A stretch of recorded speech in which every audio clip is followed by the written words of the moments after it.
I remember my commission was $12,000. 2 months later, I know that I've started year 2. Then I began to realize that, hey, there's a lot of potential in this industry. So that's when I started not going to school so frequently. In life, it's good to have a partner who believes in your cause, firstly. And secondly, all thanks to he sit in some of his property as a test case. Of course, there was a lot of risk involved because at the end of the day, investing in business is one thing, but believing in it and seeding your own product is another thing. I'm not trying to sound like a politician. I do come from humble family. I do come from I mean... we were just talking about...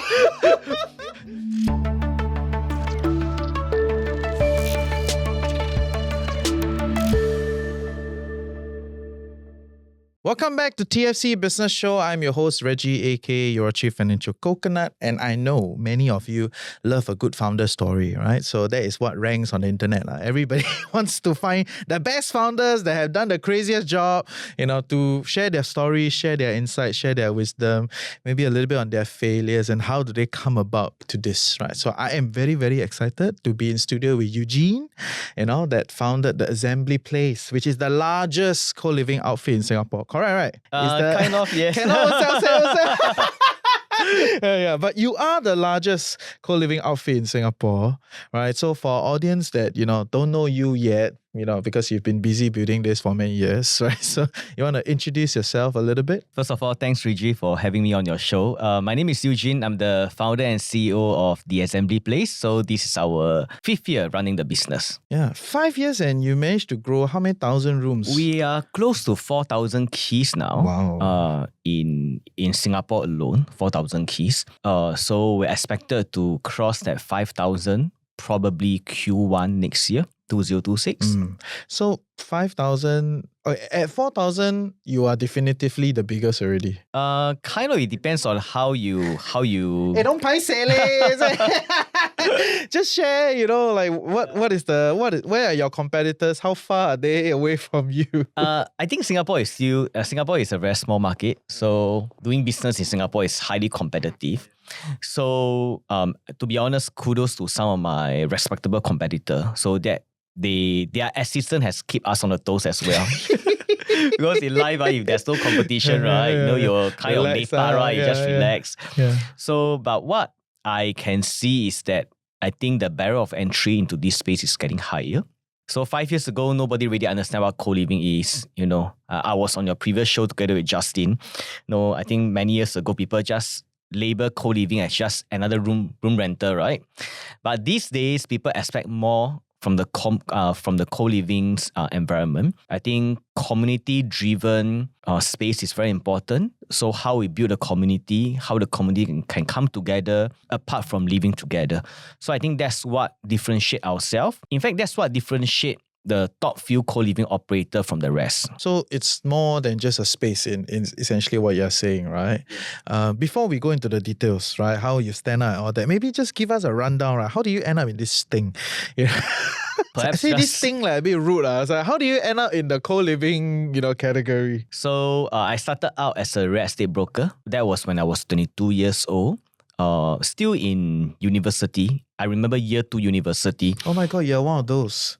During uni, already do all these sales things already. Oh, yes. The annoying friend. The annoying friends who had no friends in university because they were nowhere to be found and nowhere to be seen. After lecture, you just run out of the campus. Those were the days. So I was really one of the minority that while you are pursuing a full-time degree, but yet you are also pursuing a full-time job, but of course, self-employed. So I started out 22 years old as a real estate salesperson. The motivation was very clear. It's just to pay for my own tuition fee. So that was about it. So one thing led to another. So here I am coming 20 years into the trade. So I started out as a real estate salesperson, subsequently leading a team around 300 salesperson. That's quite a big team. I was very blessed to meet really very nice senior and mentor in the real estate trade who has helped a young 22-year-old who know nothing about the real estate landscape in Singapore. So that year I was very fortunate. I made, I think, around 120,000. Wow, that's not bad. As a part-timer. Yeah. I think that was almost 20 years ago. Then that's when my friends saw that, hey, we catch up. Hey, Eugene, you're doing well. How come you're always so busy? I say, oh, I'm in real estate trade. They ask me, hey, how's the market? I say, not bad. It's quite a good trade. Then they end up joining me. Then one thing lead to another. Then a lot of people join a lot of people. So I realized that maybe I'm very good in MLM also. One person joined me, then many people join me. So by the start of year 4, that's when I went into Knight Frank to pursue a corporate role in real estate as well. So I moved on to Knight Frank as Why? Okay, so By the 3rd year, you had 300 people, right? Yep. How much were you, if you don't mind saying, how much were you making by then? I think by then I was every year comfortably probably 250K. Yeah. Because you're a team lead, you take a commission on top of everyone's, right? But at that point in time, because the commission was lower, the absolute quantum of the purchase price 20 years ago was lower. You can buy a 3 billion private property, probably around 750,000 to 800,000 and 1% com. So your overriding is also not extremely high. So I thought that was quite decent during that period of time. So, but I always felt that, hey, I don't want to do sales for the rest of my life. Oh, okay. I always thought that there's more to real estate. And bearing in mind that my motivation of joining real estate was to pay for my tuition fee. Because during my era, I flunked my A-level very badly. So that's when I moved on to SIM. It's a private university. But the problem with SIM during that time is that I'm not trying to sound like a politician. I do come from humble family. I do come from I mean... We were just talking about... let me tell you what I was... blushing. Let me tell you what I was thinking when we were rolling. I was like, Eugene, please don't tell me you're from humble background, But I do. I really do. Okay. So, I stay in public housing all my life. Really, I stay in public housing. So during that point in time, my era was that if you do well enough to go to a local U, your parent can use their CPF to pay for your university. Yeah, this is something that's, everybody know. Then when you go out to the working world, then you have to pay back, the CPF with interest back to your parents. But unfortunately, SIM was the private university that do not allow that payment scheme. So I remember that my tuition fee was around $7,500 per year. So I was just telling myself, okay, maybe I can take up a part-time job, do waitering. Before the due date for the tuition fee, I was working out in the gym. Then after that, I saw my gym khaki lah. Then I was asking him, hey, Calvin, hey, I've not seen you for a long time. So what are you up to? Every time I see you gym already, then you dress up in suit and tie. So what actually do you do? So he was telling me that Eugene, actually I'm doing real estate. So I say, can you tell me more? So I start talking to him. He starts sharing with me. Then suddenly just tell me that, hey Eugene, why not you do this? Why not you join real estate? Because you sit in the show flat. Because he was a specialist in doing new home sales, like project marketing.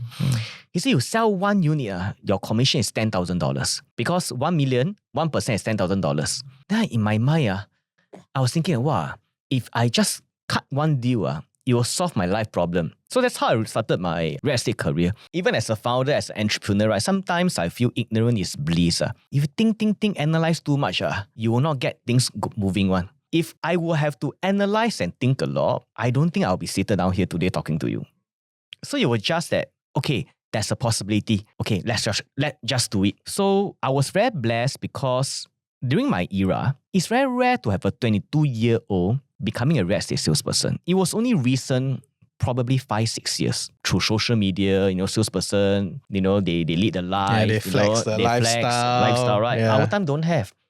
Our time, even 20 years ago, Facebook was not so prominent. I think that time still got Friendster. Okay.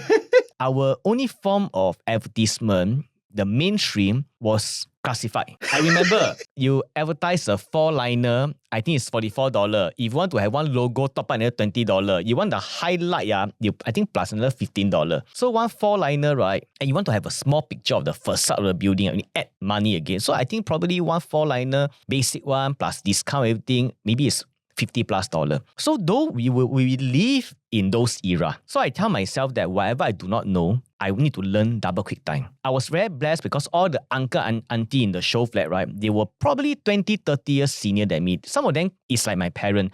So they also wondering how come this young boy don't want to study, come to the showroom, I remember those days, this uncle auntie also tell me, hey, Eugene, why are you here? You should go back to school to study. I say, hey, I need money to pay for my school fee. So when they saw that hunger in a young boy like me, right, they really teach me everything. I remember that this buyer who came in, she potentially could be a browser. But after that, I managed to convert her. So then I realized, hey, this is working. I remember that the commission was 1%, $6,000, but I need to co-broke.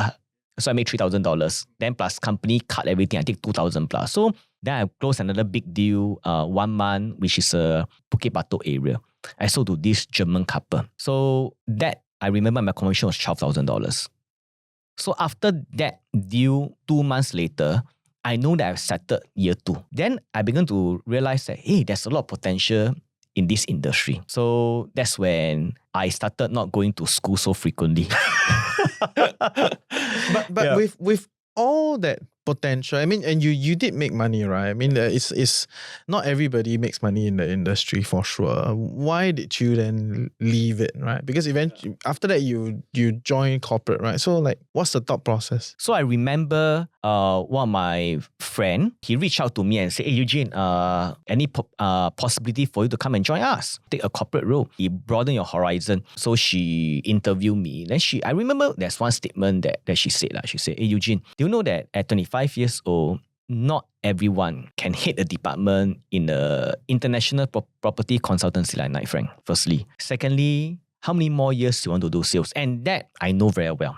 He said that, why not you come over, take a corporate role. Your team will come over. If things don't work out, you can always go back to lead your team. Yeah, I thought, hey, not too bad. At least, I got the fallback, right? I can always go back to square one. Then that's when I move on to corporate role. How I know you spent 20 over years in the industry, right? What led you to doing this co-living thing then? So after Knight Frank, there was a headhunter who called me, started exploring me, said, hey, Eugene, we heard that you had done very well on Knight Frank. Some of our clients would ask you whether you are keen to join them. So in my mind, I was thinking, well, could it be my competitor? Hey, no, actually it's a client side. The developer. They're developer. And at that point in time, I was 29, still young.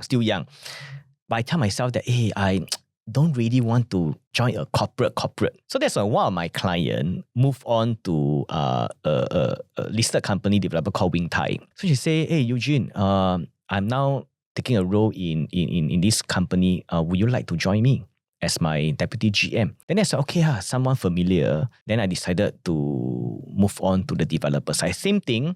The idea, the mindset was to learn different skill set. So as a salesman, I know how to do sales. As a consultancy firm, I know how to pitch project and get the jobs in for my salesman to execute. So now maybe it's time for me to move on to the client side of thing, which is a very natural progression, move on to the developer side. So when the opportunity came, it was hard for me to resist. Not really because of the money, it was really because but money also important. But really at that point in time, I think I made more money as a salesperson because during my 4 years in Knight Frank, I remember the first 2 years I dipped into my own saving.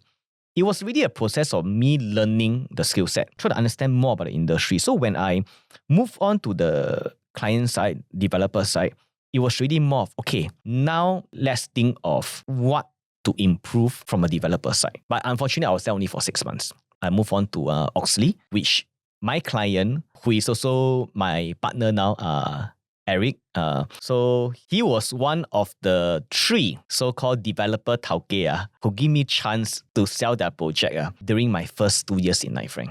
Yeah, so when he heard that I'm moving on to developer side, then he called me. So I remember we meet each other for coffee once a month. Then every month he'll say, hey, when you come and join me, you come and join me. So on month number 6, I decided to join him because he's someone who really gave me an opportunity when I was 24, 25 years old. And there was a lot of things that we believe in building together. So that's why I moved over to Oxley. I was with there for 6 years. Nice. Yeah. Then before I started the assembly place. Nice. And he joined you in this new venture. So back in 2019, after 4 years in Oxley, so we have done well. at the point in time, I was leading the regional sales and marketing role. Then that's when I also start thinking that of, okay, what can I do next? There's a pattern here. Yeah, can I do more things? Yeah. Can I do more things? That's when I realized that 2019 was a year it changes a lot of my belief system. Why? Because 2019 was a year I realized a younger generation, they start using Deliveroo, Grab, Foodpanda. A lot of them, everything is via the mobile phone. Then a lot of them even go through dating app to know their better half. Then I realized that the sharing economy is getting very rampant. Then we saw the emergence of co-working space like WeWork. So I say, I think there's a shift in terms of young consumer behavior. And that's when I realized that, maybe I should do something that can capture the behavior of the young consumer. So I started exploring the co-working space. So when I start visiting some of the co-working space, then I began to realize that I'm in the market too late. Because at that point in time, there was a few dominant players. There were already a lot of mergers by 2019, 2020. Yeah. So I realized that, okay, so Eugene, what are you good at? Oh, I'm good at residential real estate. So that's when I decided I pitched the idea to my former boss, who is my partner now, Eric. I say, hey, this co-living space is quite interesting. At that point in time, I think he also realized that, Eugene potentially, he want to do his own things. Then he also realized that, I'm really chasing after the new economy. Yeah. So that's when I decided to rent a landed house, 20 Jalan Elok. Oh, you're one of those. Yeah, you rent the big one, then you cut it to 9, 10 rooms, then you leave. No, I didn't. I was very clear with regards to the URA guideline. So I remember I want to build a brand that's legit and that's sustainable. So I rented an inter-terrace house, more like a social experiment more than anything else. It was to really try out to see is there any proven case. Because in any business, it's very clear. You need to ensure that it's a proven case before you start putting all your money inside. So I took out some money. I rented an inter-terrace. I spent 20,000 renovate everything to really try and see whether this co-living work or do not work. 6 room. I spent probably 3 weeks to renovate everything, get a contractor renovate everything. And within a week, we rented out all the 6 rooms. And all 6 are ladies. And it was amazing because 6 of them from different nationality. We got from Philippines, from India, from Hong Kong, from Indonesia. And 6 of them, so happened 2019, all work in the tech industry. Google, that time haven't called Meta yet, Facebook. So I realized that, I think, okay, that's a proven case. That's where I realized that, I think can be done. But can this business be scalable? So that's when I go back, I pitched to my mentor and to my former boss, I think can do. That's why he told me that, actually I got one shop house, maybe you want to try and do it. It's due for renovation, everything. So we did it and it did well. So 6 months, 7 months into it, then COVID hit. So at that point in time, the 6-7 months we scaled very fast because I did have secure a lot of management contract. Okay. What's that process like in the first? Because the first part is very important, right? You test product market. You pilot a product. Okay, this kind of works. You talk to a big investor, which is your ex-boss, now your partner. Is that okay? Maybe we can try, right? So from then to getting 250 keys, how did that look like? Give us some color. Okay, I think one of the things that was extremely helpful because my partner, he himself owns some real estate. Yeah, so you see, Eugene, is also due for renovation. So, in life, it's good to have a partner who believes in your cause, firstly. And secondly, all thanks to he sit in some of his property as a test case. So, of course, there was a lot of risk involved because at the end of the day, your current asset is doing well, is doing okay. Suddenly, you want to change everything, have a different color to it. Will it affect occupancy? Are you better off? Because end day, investing in business is one thing, but believing in it and seeding your own product is another thing. So probably he's seen a conviction in me. So, okay, let's do it. Yeah. Then when COVID hit, then we pivot it quite fast. Then we managed to increase the occupancy again. During the circuit breaker, 2 months, then leading to, that next 9 months of open, close, the market. So we managed to, together with you, we managed to pivot it to increase the occupancy. Yeah. What was that pivot like? So originally, the use case was for a lot of these kind of expats that come here. And I think to date, expats form a big part of your clientele, yes. right? Because, not just your clientele, I think the co-living category does fulfill a very clear need for a lot of young working professionals. They come in, everything ready, let's roll. Don't need to care about too many things, right?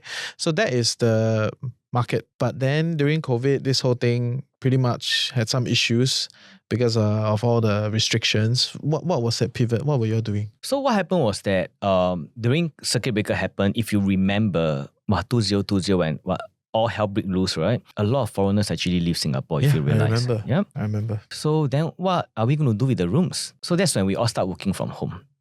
So one of the things that came to my mind was I was having a Zoom meeting. Well, that was the first time I would download Zoom, don't know how to, people background very noisy, don't even know how to mute other people, right? Those were days. Then I see by the third or fourth day Zoom, right, I can see the frustration and anxiety on your coworker expression. They don't feel comfortable Zooming because it's very distractive. Then sometimes the Wi-Fi also intermittent. Then that's when I realized that I think potentially our co-living space can solve this issue during this pandemic. And it was finally affirmed when after that some company actually, they are very forward thinking, especially the big MNC. They announced that even though circuit breaker is only 1 month, but indefinitely we're going to work from home, remote working for the rest of this year. Then I realized that, look, Singapore, 80% of the population stay in public housing. So a lot of my co-workers are younger than me. And because of education, their parents are also working. They got a sibling. So there came an issue whereby during the work from home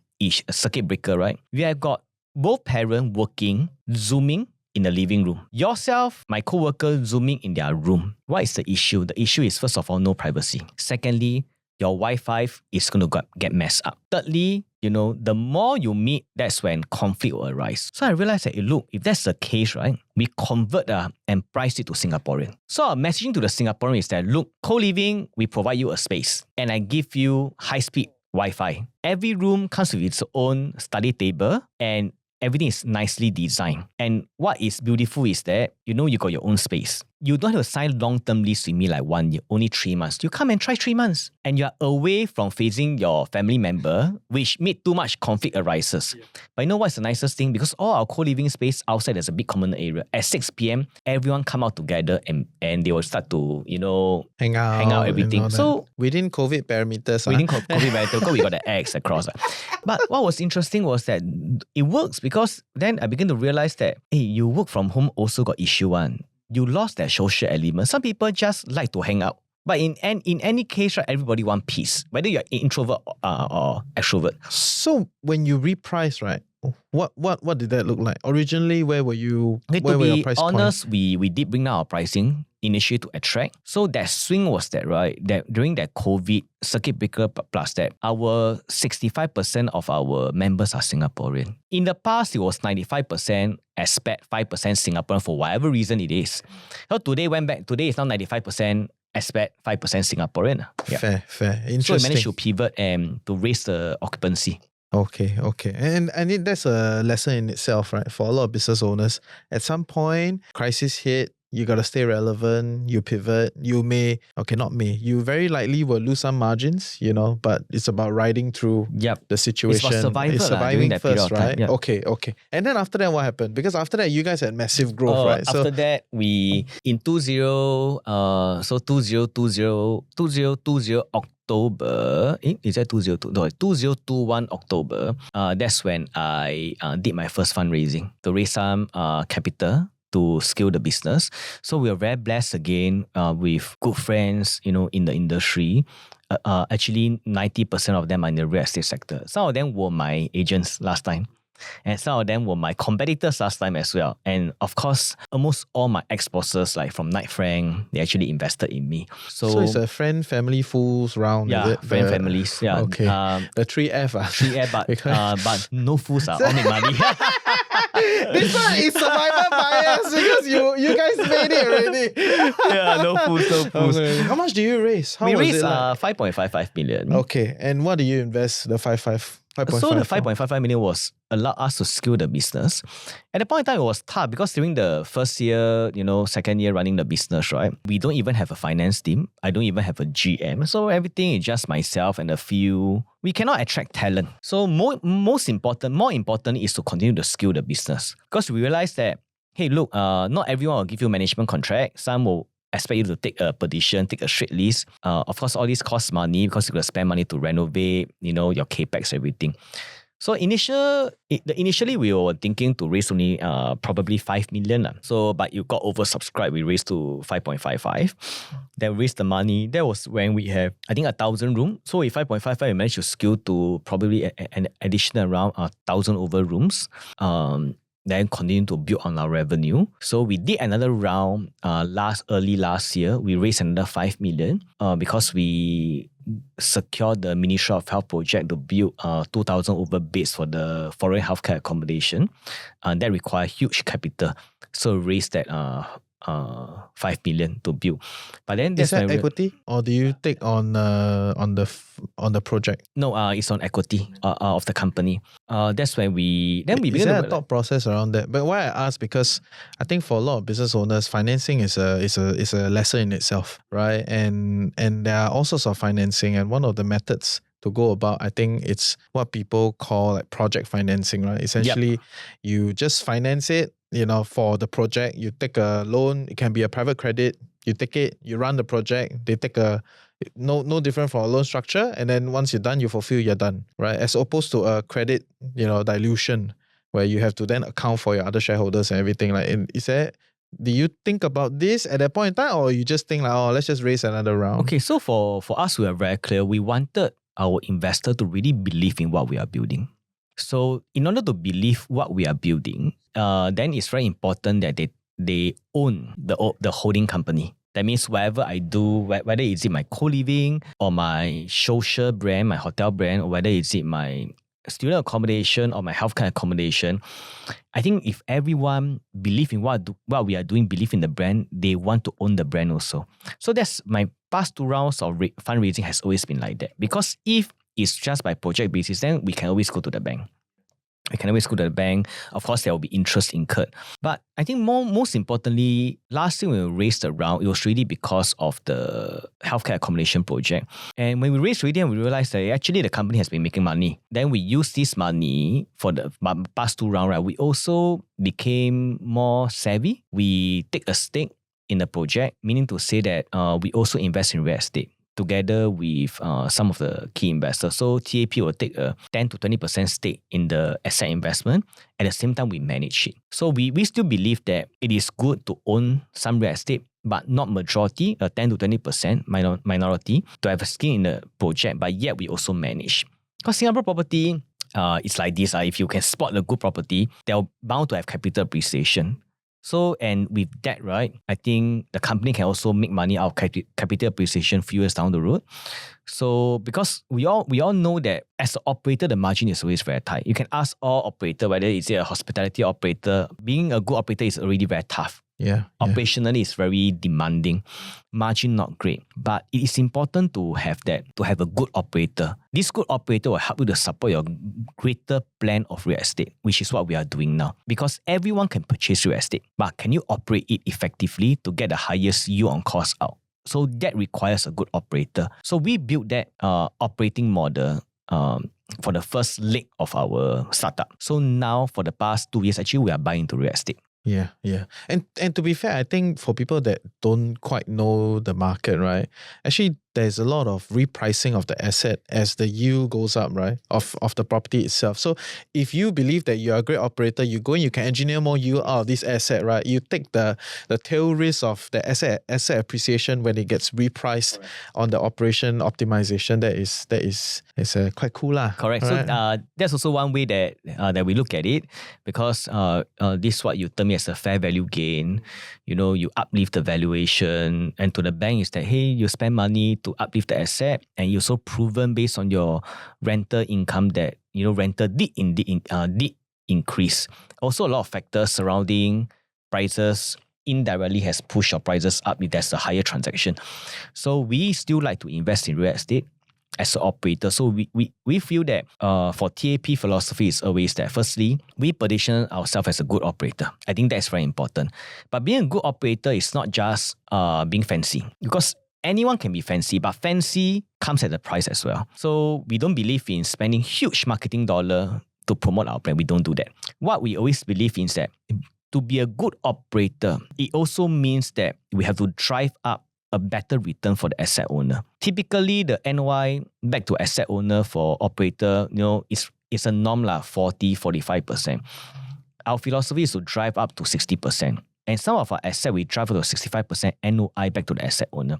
To us, that is what I mean by being a good operator, driving the asset very hard. So once we do that, the asset itself will have got a lot of value. And if the owner, together with us, want to sell out to the capital market, that's when you have the upside. Then we also take up upside potential. Then you recycle the capital into the next property. Yeah. So we have been doing that over the past 2 years. For property idiots, what is NOI? Just net operating income. Okay. Yeah, makes sense. Okay, cool, great. So I also know from our previous discussion that your team is damn lean. You have a very small team to run such a big outfit, right? And then you were talking about some of these tech things that you guys are doing and the whole operational structure.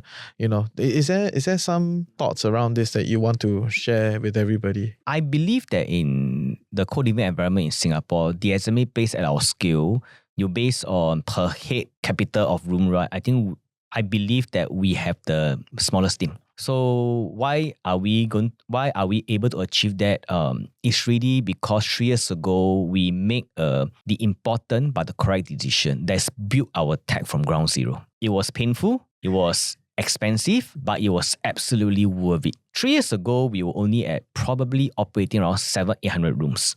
Everything was run by Excel. From invoicing to rental arrears to everything to tenancy agreements, signing of the dotted lines, all via very manual. I mean, I can send you the document, e-copy, you sign up, I still have to upload, to a common file. So I begin to see this as a real life issue. And I know that if I'm going to scale the business to 5,000 keys, 10,000 keys, potentially I'm going to have a team of admin staff doing admin work. It's not so much, or I have a team of finance staff doing administrative work. It's not that I do not want to hire people to do this work, but I realize that in today's world, especially the young people, you get a finance graduate that spend probably 3 years in poly doing banking and finance. Going to NTU that do 3-4 years in banking and finance, 7 to 8 years studying. You ask this young talent to come to join your organization, end up they're doing data entry. You have got no way in terms of talent retention.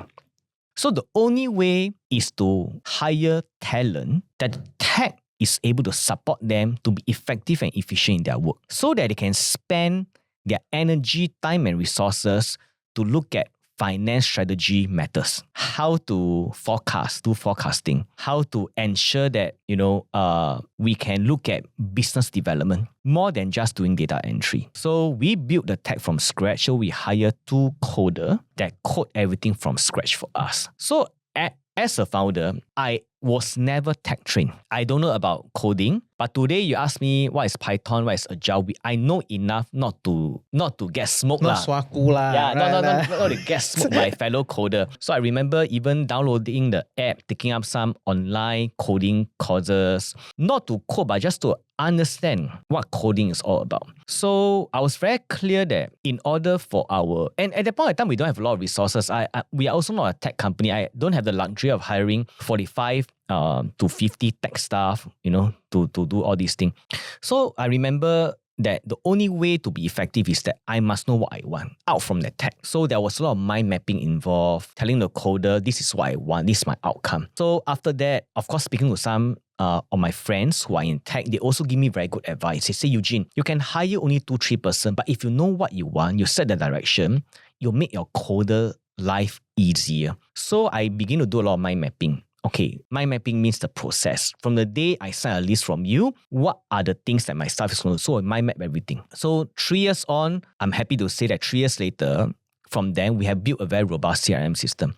So everything from invoicing, automation, even rental arrears, access utility is all automated through the mobile app. So I think that's the reason why TAP, we have 0 admin staff, and every of my finance staff depend on the CRM dashboard to come out reporting, settlement, occupancy, rental arrears, and all the invoicing are auto-invoiced to our members' mobile app. So we build our CRM system first. Our CRM is linked to our tenancy agreement software. The API is linked together with each other.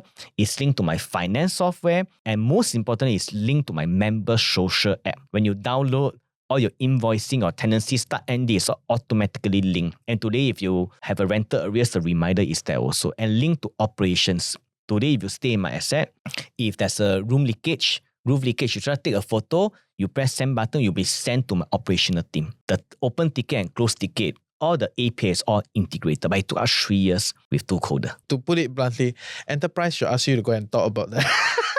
A tech software, like this is how you think about it, tied back to a SMB in Singapore, right? But I mean, you are growing fast, right? Way beyond what other smaller companies are doing.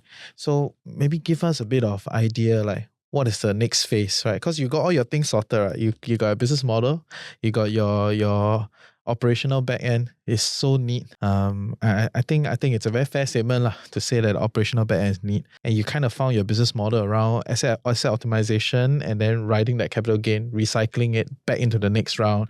And I know recently you told me, we are opening up in Bangsa, in KL, different places, right?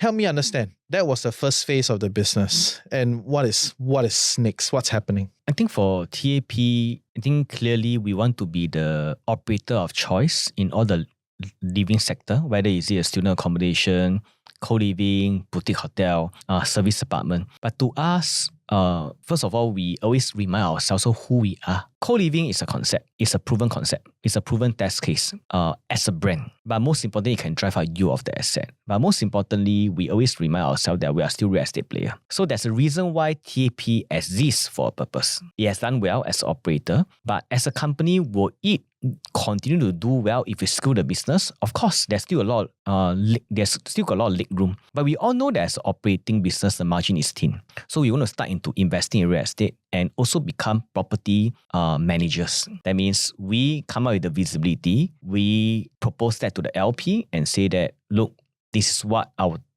this is what our numbers look like. And based on our track record, we can help you to be effective in terms of your yield. And 5 years later, you exit this together. We help you to do the exit. We acquire for you. Our project team will fit up the space to you in accordance to TAP standard. We lease the space for you. We property manage your space for you, eventually leading to your exit.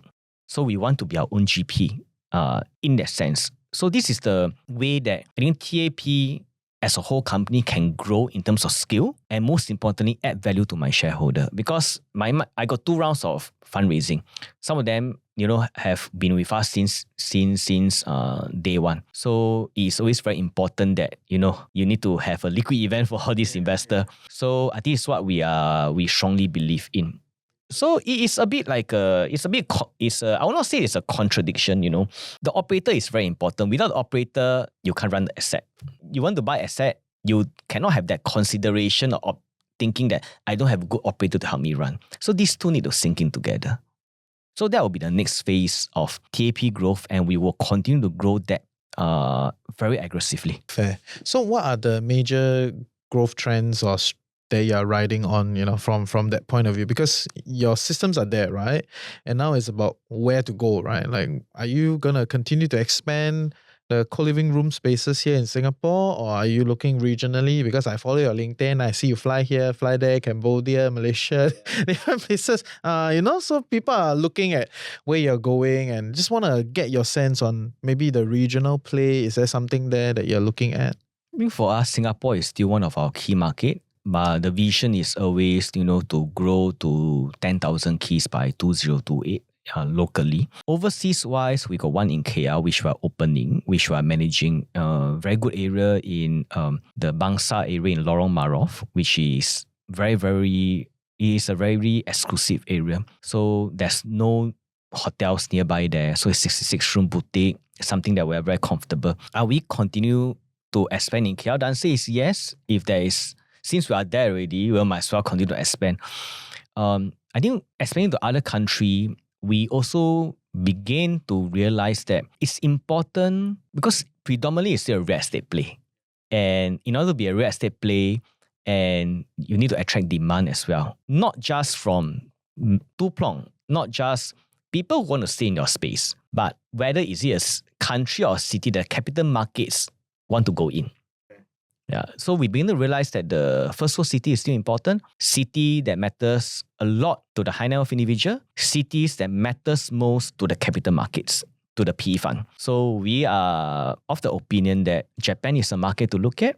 Firstly, Australia, Sydney is a city to look at. London is also something that we should look at. And Hong Kong, many has got different view, but I feel that it's a country that we need to constantly look at as well. So these are probably the few countries that the company will keep looking at. Yeah, we will definitely not be looking at the emerging market at this point in time because bandwidth-wise, resources-wise, so it's very important for us to go to the right country at this point in time. Interesting. Yeah. I understand what you're saying, right? In terms of, the kind of capital markets you want to exit after the property enhancement exercise, right?